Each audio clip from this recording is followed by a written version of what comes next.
In this segment, I'm going to cover sales reports. If I click on sales reports, I can see that there are a number of options under sales reports.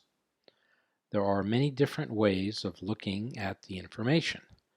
If I click on by wine brand,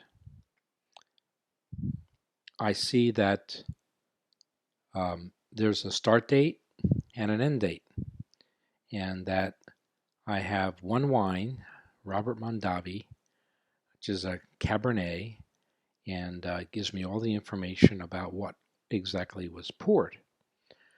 Now, if I want to start from an earlier date, let's say from March the 9th until today, I'm going to click on Create Report. And now I see a number of wine brands that has been served from that period. There's a Robert Mondavi Cabernet, there's a Testarossa Chardonnay, a Vente Chardonnay, Santa Margherita Chianti, and a Century Cellars Chardonnay.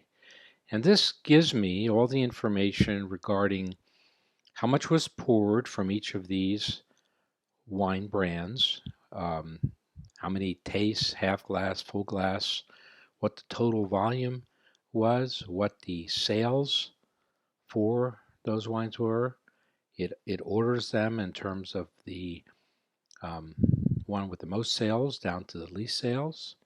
The profit is also calculated, assuming that you have put in the correct price for what you paid for the wine. It also provides the UPC code. So as you can see, it gives you a report.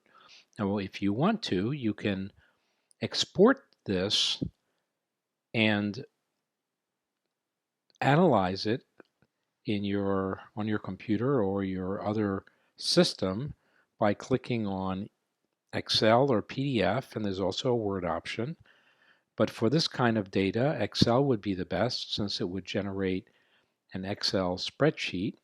But we do not have the application on this system, but I can save the version of this, which would be an Excel format, and then transfer it to a computer that has the Excel software. I'm going to cancel that at this point. I can also look at the wines by varietal. Now you notice in this case it went back the start date of March 14th as opposed to March 9th as I had changed it on the previous report. So if I click here and I hit 9, then I come over here and I click on Save Date Offsets. It's now going to remember that that's what I want from the 9th to the 20th. So I'm going to go ahead and create the report. And here there are 3 varietals.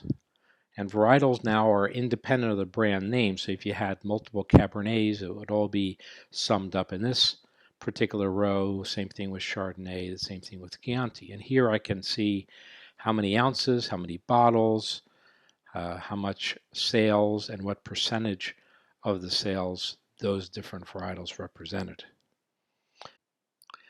The next drop down is by employee. So if I select that, what I get now are 2 employees, Charles Johnson and Rich Hardy, and the start date is March 9th through the end date of March 20th. And here I can see the number of ounces, bottles, and sales by each employee. In this case, Rich did not have any sales, and Charles had the sales during that period. If I go to the next one, it's by card type.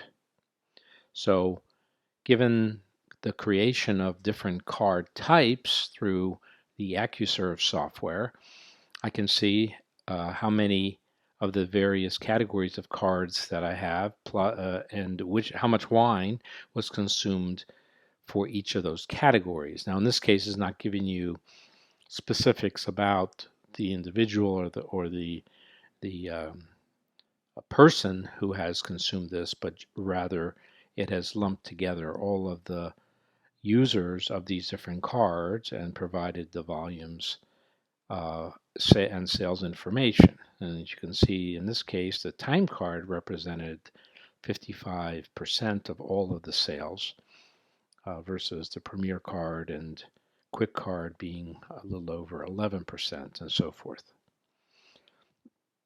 Another report is by customer.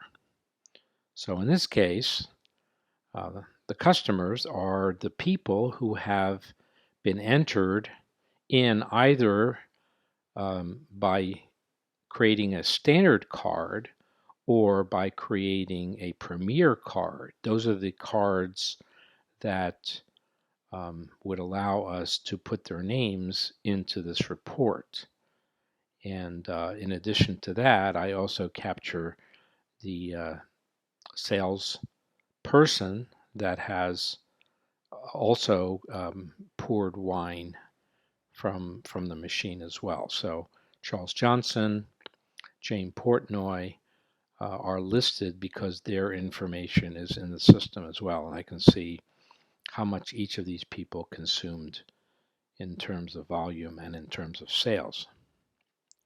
Another report I can do is by group location. This is not that interesting since we only have one location, so this would give me the total of everything at the main location.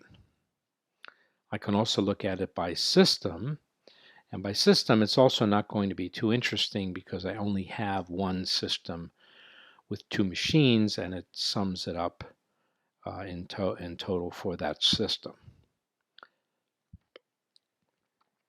And then other items, it is possible to use AccuServe to offer sales for other kinds of items, so this is reserved for that kind of activity.